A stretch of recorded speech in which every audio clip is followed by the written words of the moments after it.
is the Amara double stick system.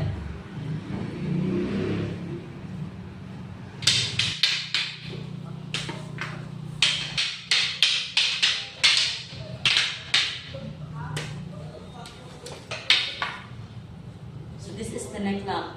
As you can see, it's very difficult to escape because the opponent is completely locked on the neck and the arm. So the application of the Dugukan double stick system. First is you have to strike to the head, strike to the elbow, strike to the head, strike to the elbow, and then apply the lock.